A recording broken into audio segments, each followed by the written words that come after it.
Thanks for joining this webinar. My name is Natalie from Orchid Systems, and today we're going to talk about EFT processing for Sage 300.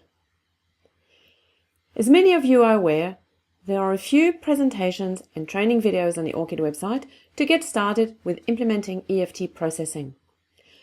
Today we're going to go through about 30 questions that we have often been asked in the last few months. Many apply to EFT for AP, AR and payroll.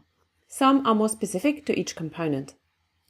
We will highlight the key steps and indicate where to find the option and more detailed steps to implement, rather than do a full demonstration of each feature. The idea being that if you remember you can do something, you should be able to find out how to do it when you actually need to do it. EFT processing is designed to streamline Sage 300 payments and receipts processes. It works for payments with accounts payable to pay vendor invoices and with accounts receivable to streamline customer refunds. You can process receipts and use it to generate direct debit files for recurring rents or subscriptions. If you're using Sage 300 US or Canadian payroll, you can also use it to pay employees by EFT. In today's presentations, we will discuss selected features around security, auditability, emailing, and processing tips, including best practices to collect data to get started with EFT. We hope this will make it even simpler for you and your customers to take advantage of EFT's cost savings and fast ROI. The core of EFT processing is to generate a file in the format required by the bank to upload to the banking software. In this diagram, we're using accounts payable as an example, but the process is very similar for accounts receivable or payroll. In Sage 300 accounts payable, you would enter your payments and post the payment batches. In EFT processing, you select the payment batch or batches, and optionally you select entries within the batch that you want to include in an EFT file. When you create the EFT file, you have two options to upload the file to the bank. You can use SFTP in EFT Bank to upload directly to an SFTP site, generally to the bank's one, so that lets you create the file in one step, sending it to the bank without manipulating the file. And that requires your bank to support the process. Option B, a user would download the file in a configured network folder on their machine and then import the file into the banking software, banking application. When the bank confirms that the upload is successful, you can email the remittance advisors and run inquiries and reports to finalize the payment process. If the bank rejects the file for whatever reason, you would update the details that were incorrect and recreate the file. To get started with EFT processing, you need to obtain the bank specifications for the transactions that you process by EFT from your bank. You then need to collect information from your vendors, customers, and employees, depending on what transactions you're processing. You can then install and activate EFT processing in Sage 300, enter the license details, and you're then ready to start configuring EFT in Sage 300 and generating some files. In the first part of this presentation, we're going to focus on the information you need to put together before you start implementing EFT processing. You're going to be collecting from the bank specifications for the file format, and if possible, a sample file, and company-specific details such as your account number and some other transaction references. You also need to determine where to save the EFT files. Does your bank support SFTP, or will you be saving it on your machine and then uploading to the bank with the banking software? From your vendors, your employees, and your customers, you will be collecting their bank details to pay them or to process a direct debit. And then we will review a few tips regarding the EFT license, which requires a Sage 300 System Manager company name.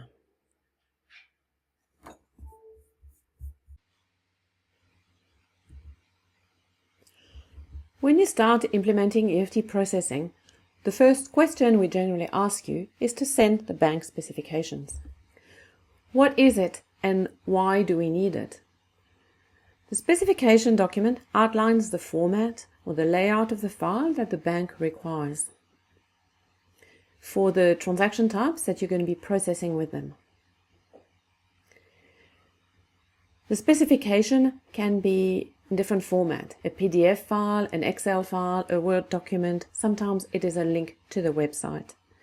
It includes a description of the fields required, in what order, the field length, the type of the data, the extension that they need, and other requirements specific to the standard that the bank is using in the different country.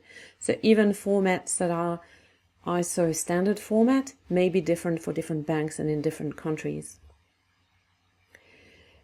If you are currently sending EFT files to the bank from another system, then a sample file is useful. It's not sufficient, but it helps us reconcile and test the format. If you're not currently using EFT transfers, the best is to ask your bank account manager to explain their requirements and to enable EFT processing on your accounts. Why does Orchid need the bank specs? Isn't the bank name enough? Most banks accept different file formats depending on the client's account type and transaction type. So the bank specification helps us confirm a compatible file type to use with EFT processing so that it will be accepted by the bank. Orchid's EFT supports 800 plus bank formats for a variety of banks in over 80 countries. The file formats include domestic payments in many countries, cross-border payments, positive pay to support check payments, pre-notes to validate that the accounts are okay, or for payments of large amounts, wire transfers, ACH, NACHA, CPA 005 in Canada, SEPA in Europe, including SEPA direct debits for customers, ISO 222, BPay in Australia, etc. So just knowing the bank name is not sufficient. So the specs help us determine if we already have a matching format for the specs, or if the format needs some adjustment based on how you process the transactions, or if we need to create a new one. If the format is not currently supported, we can develop it fairly quickly according to the bank specs using our mapping engine. So it's not a completely new development.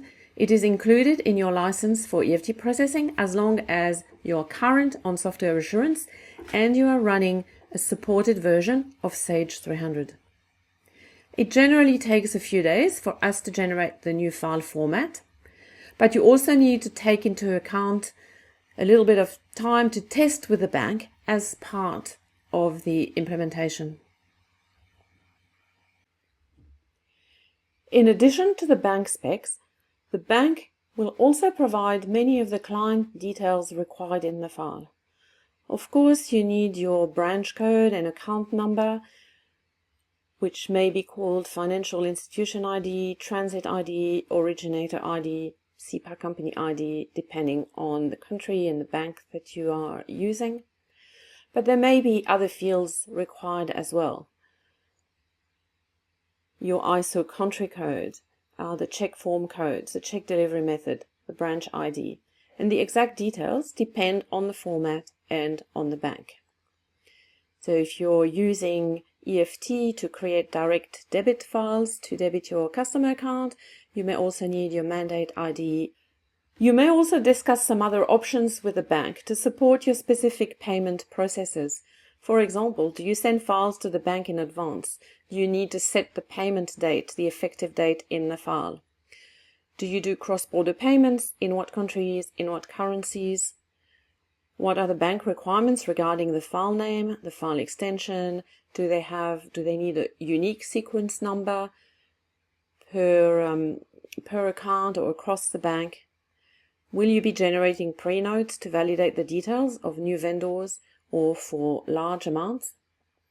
So depending on the answers to that, it may require some adjustments to the format. Once you've collected the information from the bank, after installing EFT processing, the first thing to do is to set the primary file type in EFT options to the suggested format, as this will turn on and rename the appropriate fields to configure the bank and the vendor, customer, and employee details. This is described in the online help with a detailed description.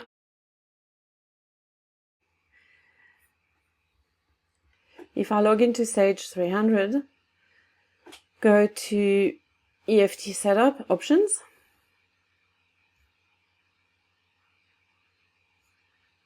on the primary file type, I can select the most appropriate file for what I'm trying to do. In this case, it's configured to SEPA, but I could choose another format.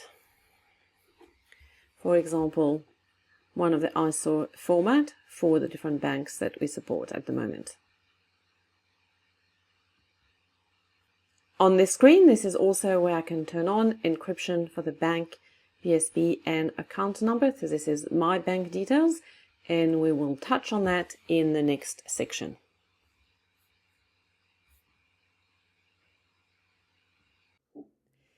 Security is an important reason companies choose to implement EFT processing, and there are many options you can configure in Orchid's EFT to strengthen the payment processes, and we'll look at some of these options now.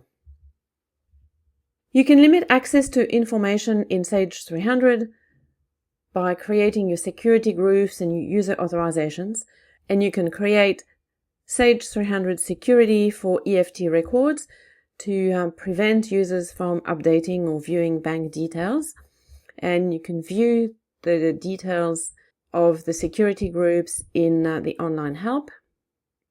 So that applies to the setup as well as the ability to run some transaction reports and to create transactions, to choose an email message setup and view on the audit logs.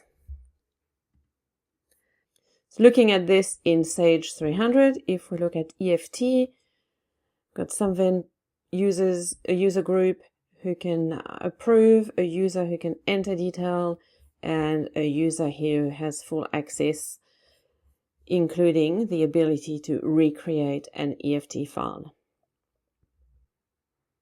And a reminder that you can also use standard Sage UI profile maintenance to customize what is actually visible on the Sage 300 screens in EFT. Audit logging is enabled in EFT processing out of the box, so details of any changes to vendor, customer, and employee records are recorded in an audit log, including the user who did the change, before and after, and when it happened. There is also a detailed audit log of the files that were created, including the account details in the file and if any records were skipped. So we recommend that you review those audit logs and audit log reports on a regular basis. So if we go to EFT Periodic Processing, we can see all the EFT logs. And if you're using document management links or notes, you can actually configure notes or documents to show on the screen. In this case, it's linked to the bank. This screen shows me all the EFT files that have been created. I can enter some filter criteria, double click to view the details, including whether the record was included or not in a file. And if required, you can use this screen to clear the audit logs. You would enter the creation number, the maximum creation number you want to clear up to. So if I wanted to clear records 1, 2, 3, I would put 3 in here and click the clear button. The audit log here will show us changes to the bank details for employee, vendor, and customers. You can use the fields at the top to filter, but you can also use Control F, as is indicated on the bottom left of the screen, to filter. So for example, I can choose Control F, show me only the vendors.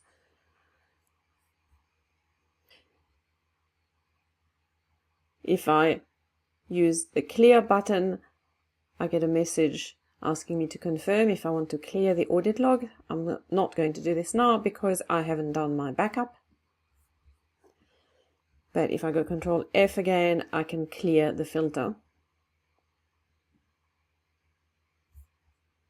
And in the EFT transaction reports, we have the same version of these inquiry screens in a report form if you need to print them to PDF or export the records.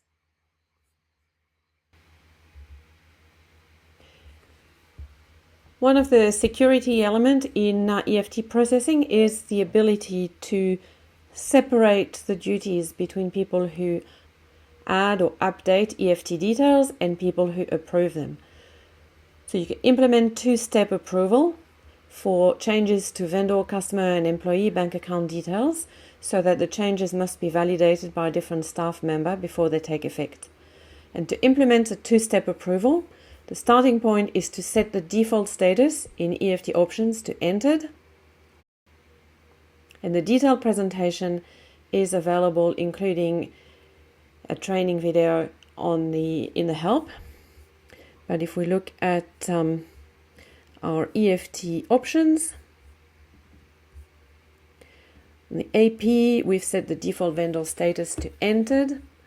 The AR customer, the default customer status is set to entered. And on the payroll, the default employee status is also set to entered.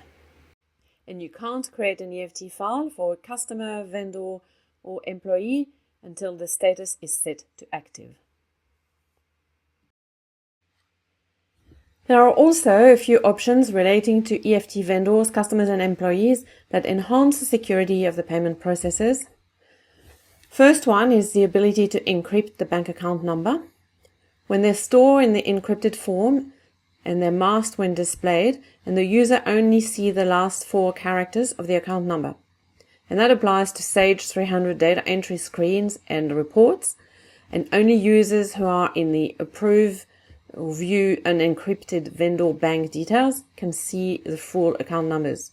And that applies to customers and employees. Just a reminder that the Sage admin user can view the unencrypted values. You can see details about this again in the help, including how to configure the security.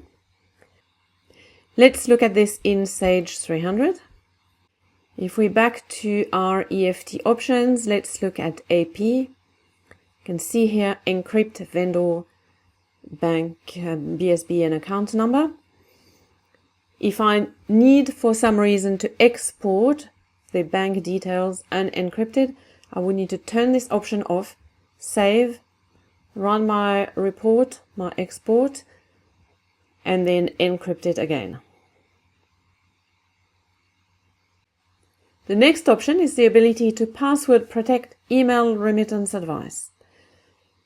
That means that the PDF that is attached to the email when you email the remittance advice will have a password based on, can be a master password or based on a formula based on the vendor or the employee details, and then you would tell them what the formula is that should be unique to them. Let's look at this in EFT options. It is here, use the remittance advice password. A reminder that this option only works if you are going to email using the details configured in EFT options on AP email or AR email or payroll email. If you leave those blank and use the Sage 300 company profile details, we cannot encrypt, password protect the remittance advice password. So here we set up a formula based on the vendor ID and the 3 most character of the vendor name, and we can also add a master password that will apply to all vendors. The next element of security features relates specifically to the file security. First, where are you going to save the file? If you're saving it on your machine, you need to use network security to protect the file that is created. And in many cases, the user who has rights to create the file in EFT processing may not have access to upload and approve the file in the banking software. So that creates a separation of duty as well. Question we've had recently is, can I upload an EFT file to SharePoint? While EFT Processing doesn't support uploading to SharePoint directly, you can upload an EFT file to a sync SharePoint drive. So you need to use SharePoint's functionality to sync to your local machine. So from an EFT point of view, it is like downloading to your network folder, to your local folder, that is then synced by SharePoint and uploaded to SharePoint as required.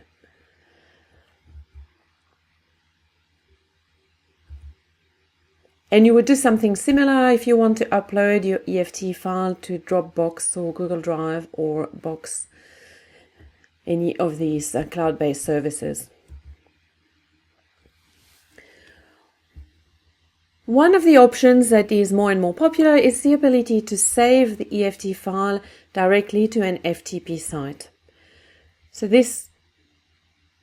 EFT will create straight into the EFT file, and the person who creates the file does not have access to that folder, so they can't try and view the file or tamper with the file.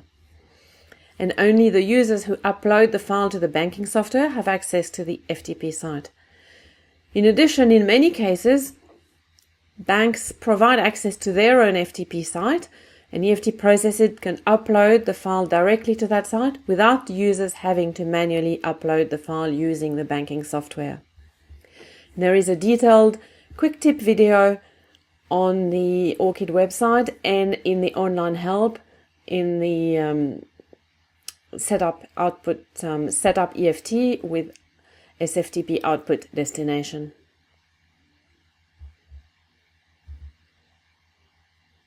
The file format itself, it also includes security features so that it is hard, although not impossible, to change the file without it becoming invalid. And these would be options to discuss with your particular bank. Many file formats have got a control totals that pertains to the number of rows, the total value of the debits, the total value of the credits. Other banks have a hash total on the amounts, so if you were to edit the file manually, unless you know the formula, the file will be rejected by the bank. And EFT Processing supports various encryption mechanisms for the hash total, the MDF5 algorithm, as well as SHA-256 algorithm. And again, we add new algorithms based on banks' requests. Some EFT file formats also include a security question and answer type of field that will require the user to know the answer at the time of creating the file or reading the file, and that is also supported by EFT Processing. Reminder that when you use the banking software, you also have some levels of security and authority levels in the banking software, so that whoever would normally have signed the check will have approval level in the banking software.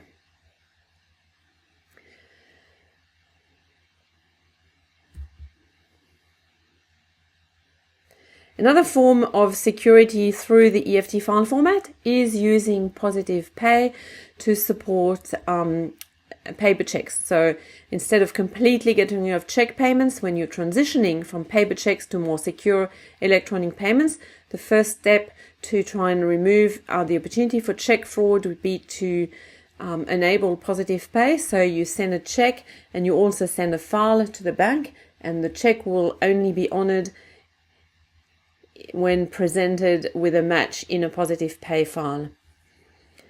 The Positive Pay format is just a special file format that applies to check payments that meets your bank's requirement. And there's a detailed description on how to set this up with a video in the online help.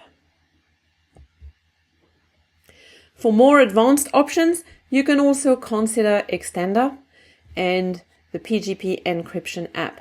So what happens there is you would configure Extender and the encryption app to encrypt the file before it gets uploaded to SFTP. This is generally used in conjunction with uploading directly to SFTP to the bank.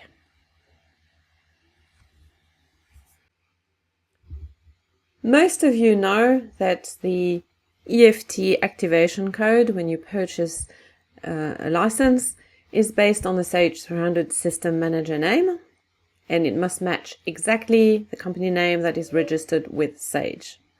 And the best way to ensure this is to send us a screenshot of this help license information from Sage 300.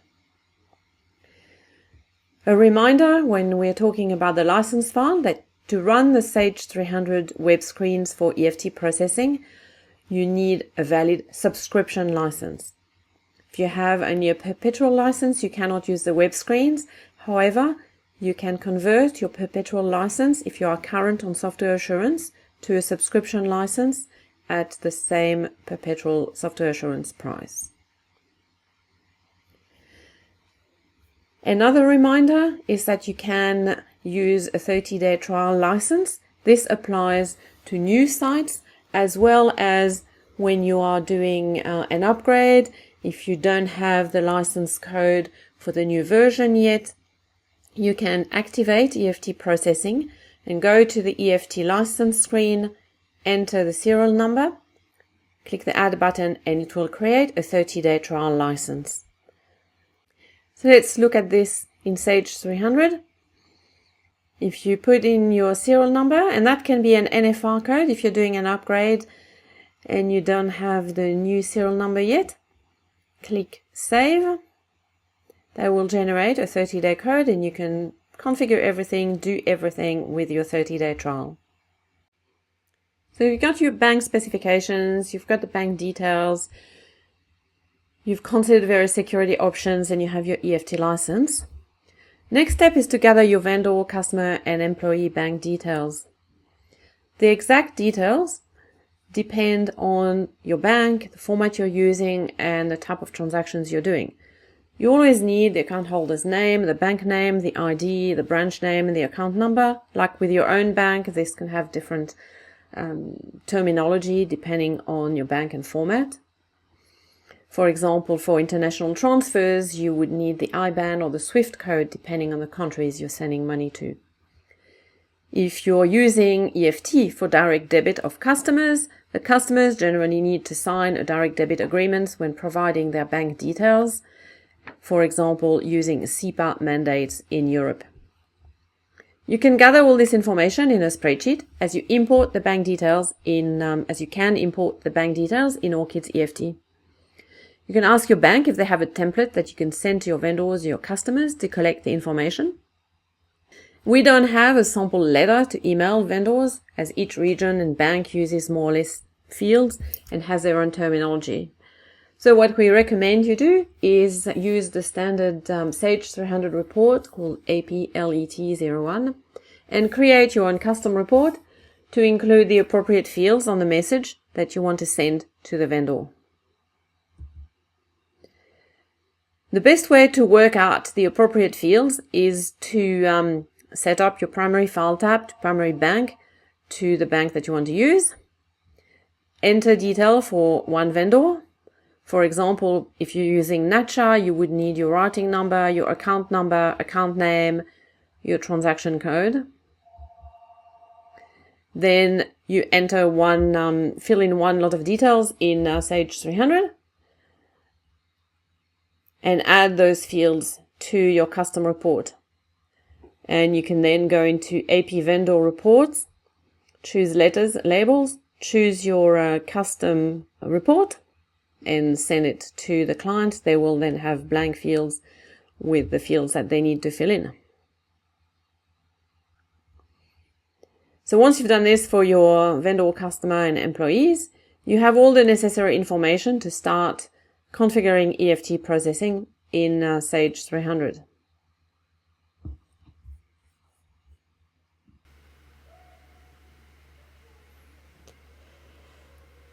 This is not a full-blown getting started guide, so we'll just highlight a few questions and tips to set up the data. You can import details in EFT processing, and if you go to the online help, you will find a detailed steps and a video. Let's highlight a few tips. Generally, we recommend that you set up the primary bank, enter details for one or two records, export this record, and then add the details for all the other records accordingly. And this is mainly because the fields that you need to fill in depend on the file format. When you import EFT employees, you can only insert new records. You cannot update existing employees as the records include header and detail information. When importing vendor, customers, employees, and bank details, you should not import the encrypted bank branch and account number, and then the fields where the field name contains an X. They're only set using the associated view, which calculates the encrypted value. Finally, if you are using a credit card in EFT Customer, we suggest that you don't include them in your import files.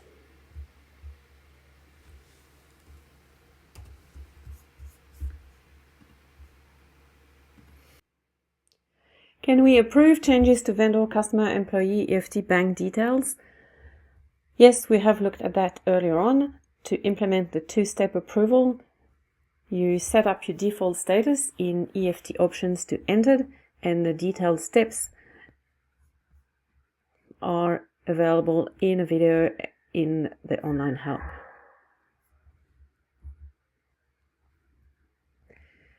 Does Orchid EFT support Sage 300 in French?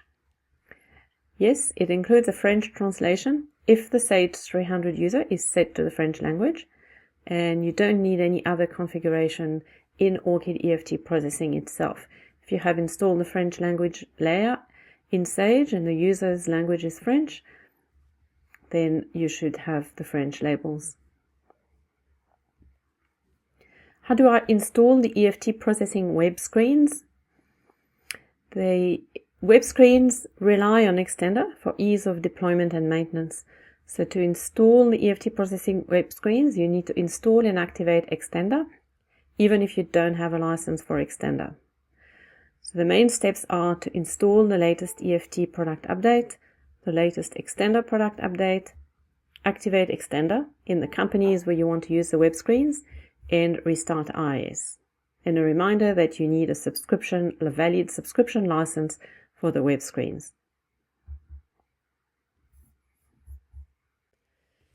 A key part of EFT processing is the file format, and we're often asked, where is the EFT file format saved? What is the order of priority? When processing a file layout, the EFT create file function first checks the user formats.ini for the file format that you select in create EFT file for your bank. If it's found, it uses the one in the user formats. If it can't find it, it uses the format from the system formats.ini. You cannot change the formats.ini as it has a hash file, and if you try and change it, you will get a corrupt file error message. You can also copy the user formats.ini in the customization directory using standard Sage 300 functionality to set up different user formats per database and per user. So create EFT file first checks the customization directory for a user format, and then it checks your ELXXA folder for example, EL72A for version 2025. And if it can't find it in user format, then it will look for formats.ini in the EL folder. Generally, you update your user formats in a text editor, and if you save it in your customization directory or in the EL folder, and you know you've saved it, but sometimes you may get an error message saying that the file type doesn't exist, we recommend that you check that the file has been saved in UTF-8. And here is an example, a screenshot using Notepad++, where you can check the encoding. So if it's saved as ANSI, it may not recognize that the format exists. When you create EFT file, you can save the description for future use.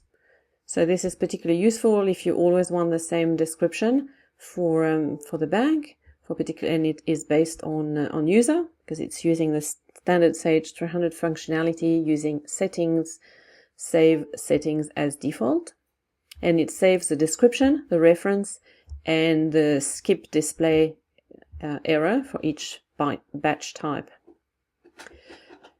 And as you probably know, the description that you enter in the create EFT file can be used in some file formats. So this is when this field is and this setting is particularly relevant. So if I go to create EFT file and I enter description, I can choose settings, save settings as default. And often if we're sending you a user format, we may suggest that you enter the description in create EFT file and save that setting.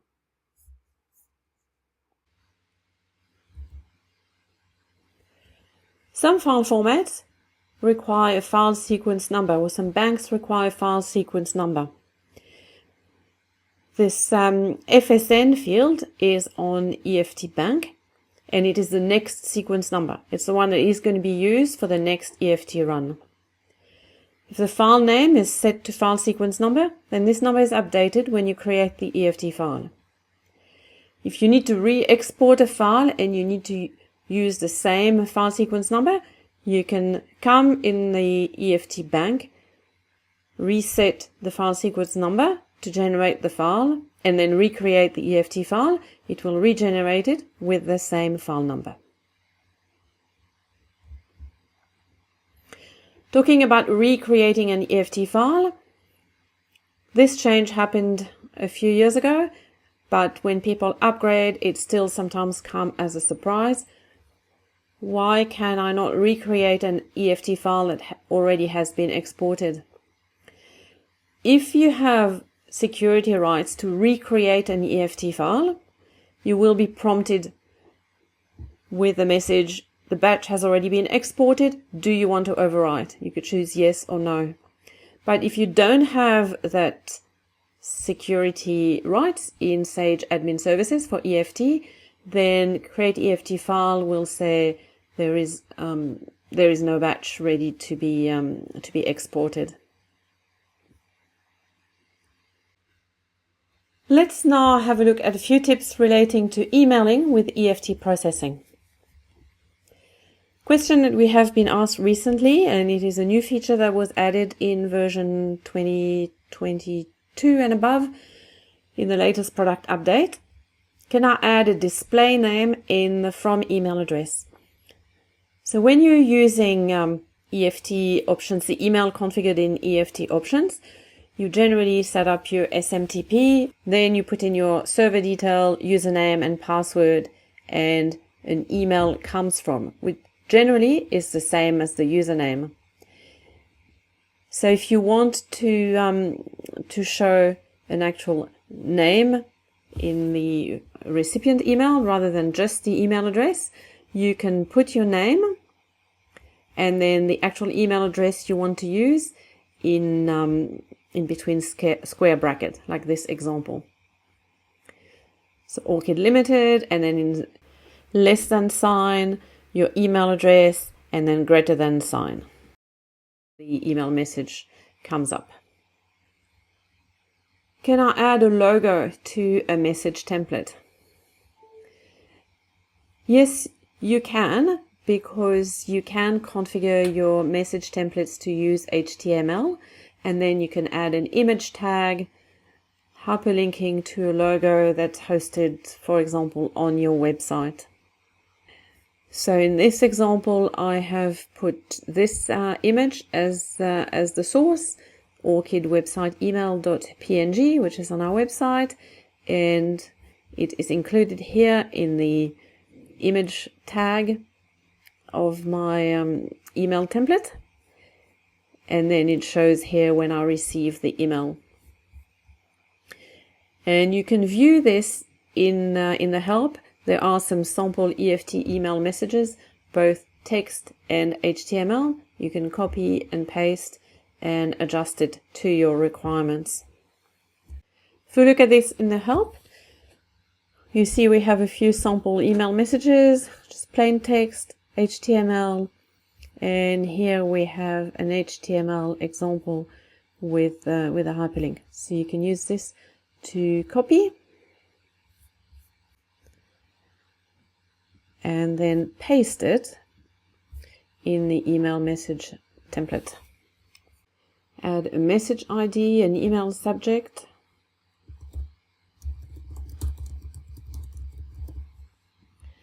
paste the content and add.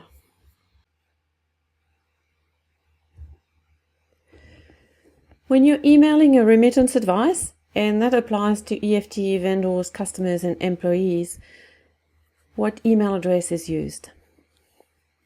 If you want to use the same email address in AP and in EFT, you select AP vendor delivery method in EFT, and then you use the email address in the AP vendor screen. So it will use the email field on the AP vendor address tab.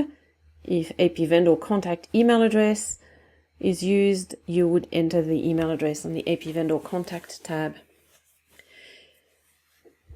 EFT Processing doesn't support multiple contacts in Sage 300. So if the AP vendor's delivery method is set to multiple contacts, it is recommended to set the EFT vendor's delivery method to EFT, and you enter the email address you want to use in the EFT vendor screen. To use a different email address in AP and in EFT Processing, you would select EFT vendor email to in the EFT delivery method, and you enter the email address.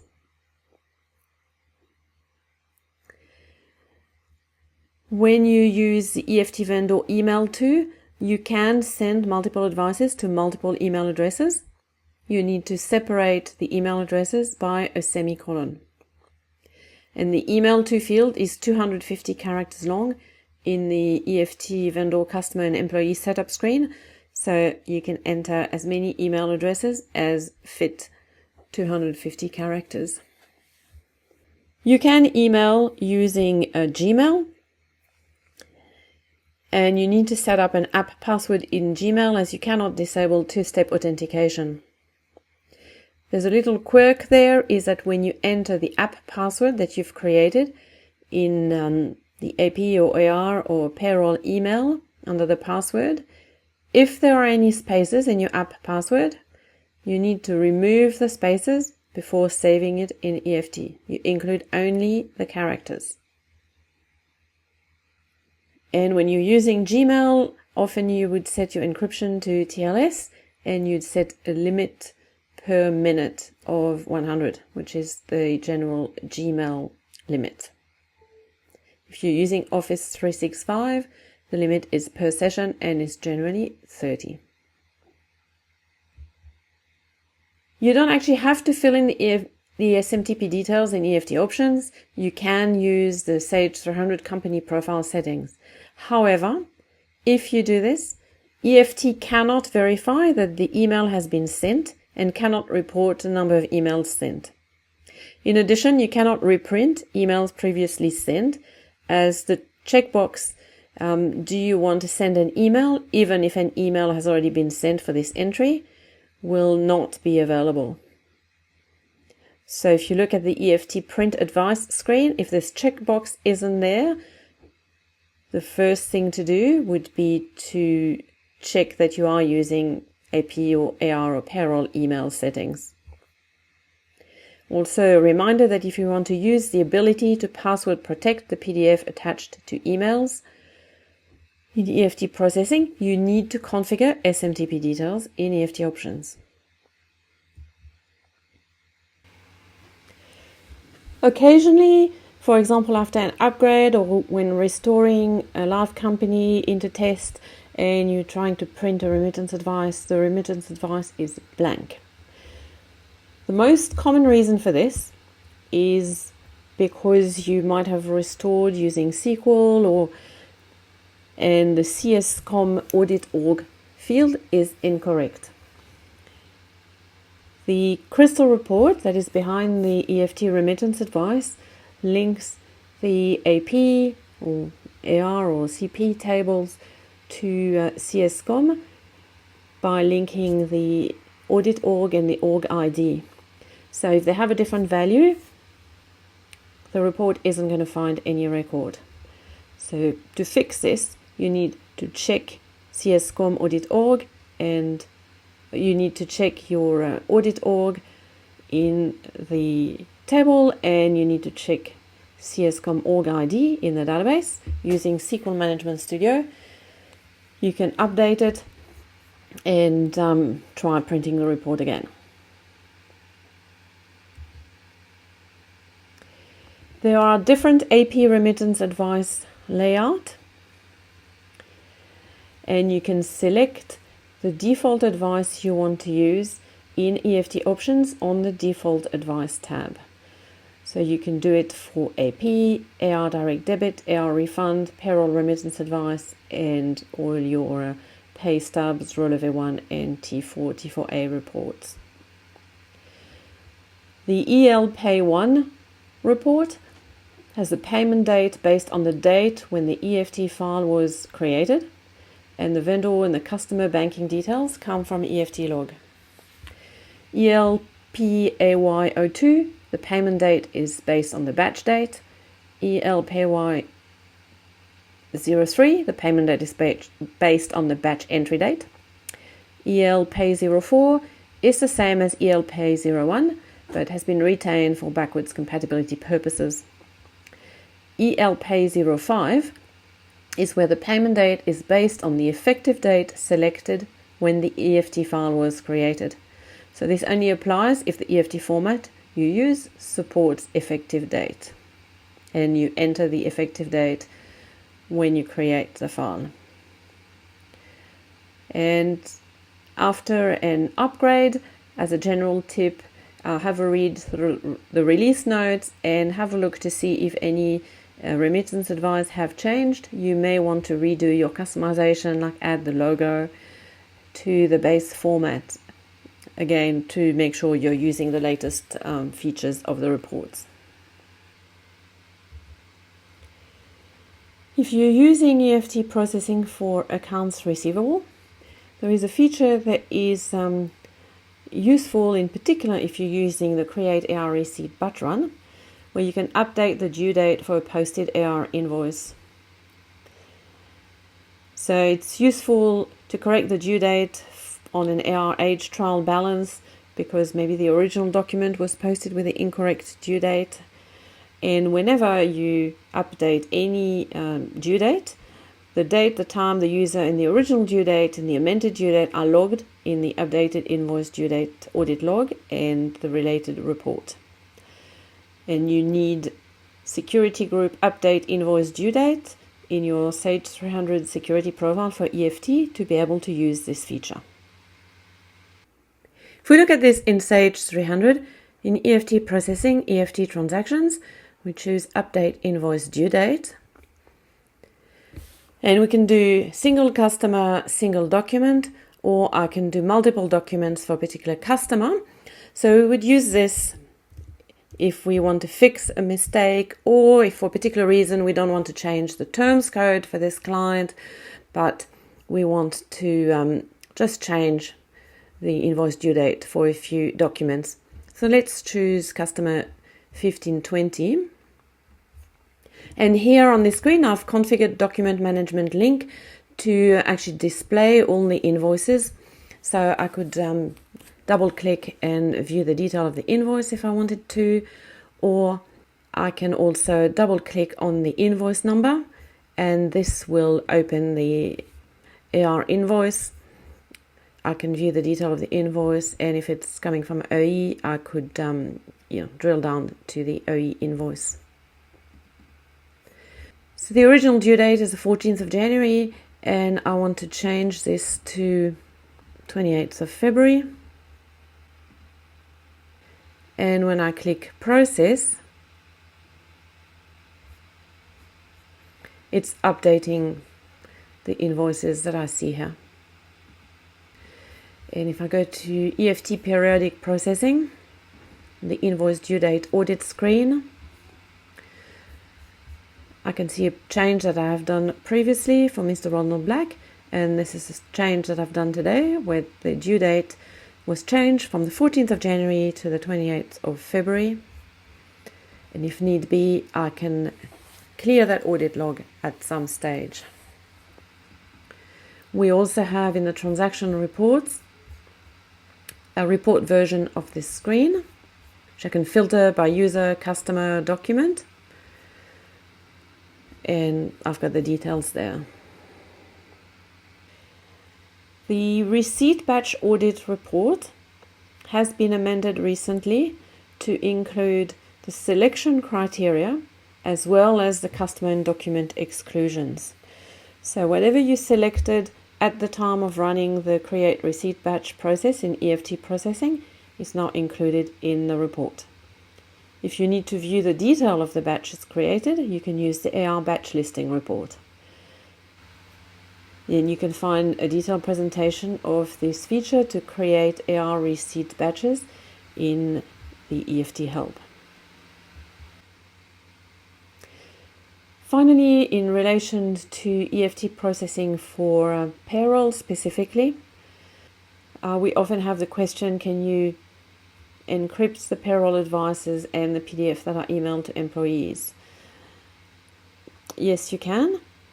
In EFT options on the payroll tab, you need to tick the box use remittance advice password, and that applies to the remittance advice as well as the payroll T4, T4A rollover one when using the Canadian payroll. If you use the SSN or the SIN number in the formula, the users need to have SIN number maintenance rights in the Sage security group for Canadian payroll or US payroll. And also a reminder that you need to use SMTP server in EFT options, either on the AP email tab or on the payroll tab if you're using a different one, for this feature to work. So we've looked at a range of tips to collect your bank specifications, to set up some security options in EFT processing, to update bank details, customer details, employee bank details, some tips relating to emailing, to installing. You can find a lot of resources on the Orchid website. The product downloads and the knowledge base are for registered partners only. However, most of the videos and the training guides and the online help and the marketing material are available to end users as well as partners. Thank you for your time, and we're now open for questions.